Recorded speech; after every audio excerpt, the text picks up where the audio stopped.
dengan kekerapan, bahagi jumlah kekerapan. Ni formula dia. Okey, sain selang kelas masuk sepadan atas, tolak sempadan bawah. Nak cari sepadan atas, sepadan bawah, cikgu bagi tahu dalam selang kelas.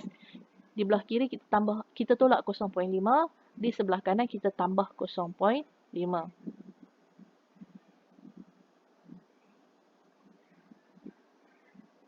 Okey, macam tadi 39 hingga 49. Okey, kita 39.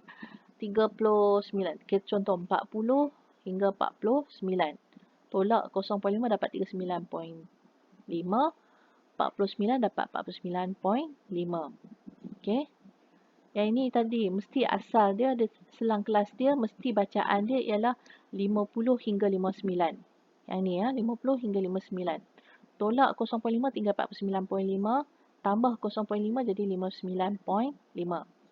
Okey, untuk histogram pelajar mesti ingat mesti dalam bentuk sempadan bawah dan sempadan atas. Nilai yang ditanda di bawah dia. Kemudian diikuti dengan fungsi kekerapan dipaksi Y, X, Y. Okey. Lepas tu baru kita plot. Ini adalah histogram. Okey, format untuk histogram. Okey, untuk frekuensi, untuk poligon frekuensi Untuk poligon frekuensi, graf dia berbeza kerana graf dia adalah berdasarkan titik tengah. Bukan sempadan atas, sempadan bawah. Okey, dia guna titik tengah. Okey, sebagai contoh kita tengok kat sini Okey, yang ni graf ni dia combine antara histogram dan graf poligon frekuensi. Okey. Tengok sini 1 hingga 10. Sini tolak 0.5. Okey, 1 ni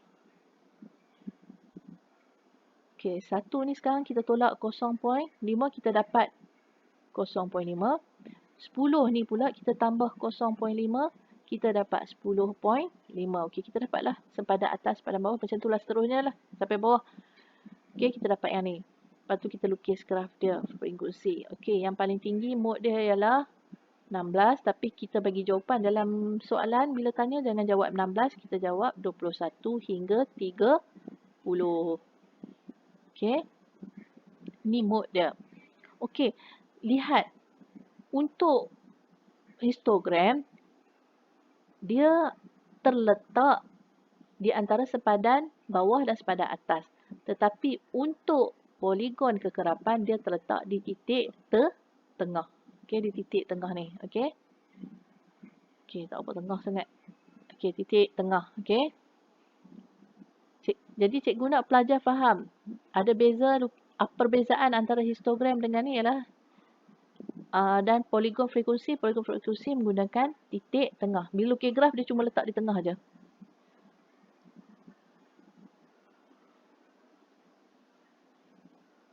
Okey, sekarang cikgu akan tunjuk OGIF pula.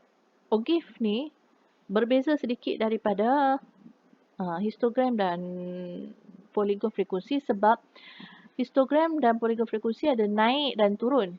OGIF tak ada naik turun. Dia hanya naik saja. Okey. Graf dia menaik saja. Okey. Kita ada frekuensi. Apa yang beza ialah di sini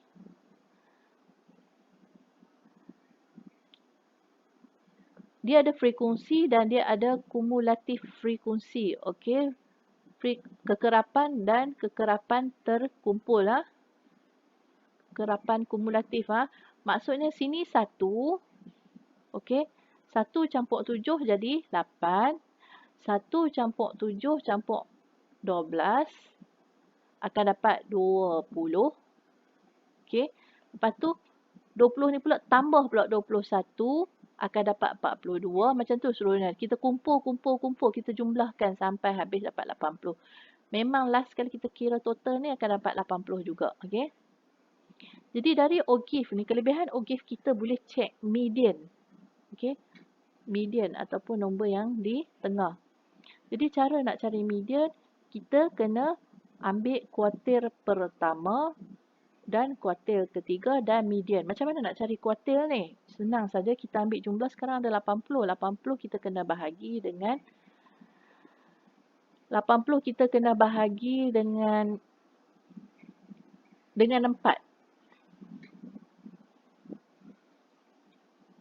Okey. 80 kita kena bahagi. Okey. Lepas kita bahagi, kita akan dapat kuartil pertama dia ialah 29.4. 29.5 minit. Okey. Senang saja. Kita bahagi 4 je 80 ni. Bila kita bahagi 4, okey. Bahagi dengan 4. Okey. Bila kita bahagi 4, kita akan dapat 20, 40, 60. Okey. Lepas tu 80. Ni kuartil keempat. Ni kuartil pertama, first kuartil. Kuartil kedua ataupun median. Kuartil ketiga dan yang ini adalah kuartil keempat, 80. Okey. Jadi kuartil kedua tu yang selalunya akan dikira sebagai median. Kita tarik dan baca di bawah. Berapa nilai dia. Itu saja cara dia. Okey.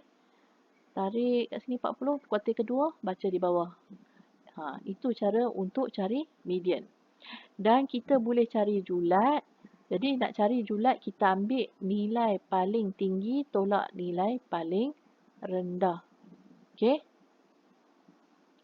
Kita ambil 34 kuartil ketiga tolak dengan kuartil pertama 24.5.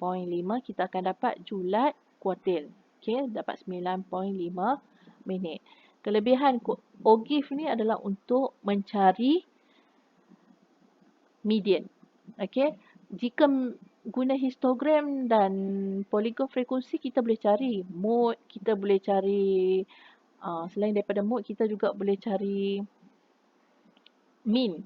Okey. Yang ni pun boleh cari, yang ini kelebihan dia untuk cari median OGIF ni. Okey. Ni first quartile, second quartile. Okey, cikgu ulang yang ni je lah. Okey. First quartile, second quartile, third quartile and fourth quartile. Okey. Jadi median terletak di second quartile. Okey. Lepas tu nak cari interquartile range ataupun julat antara kuartil, kita kena ambil kuartil ketiga tolak kuartil yang pertama. Okey, ni kena kira kekerapan longgokan dia. Okey, setakat ni saja. Cikgu harap selepas ni pelajar tak ada masalah dah nak buat statistik. Okey, terima kasih. Thank you.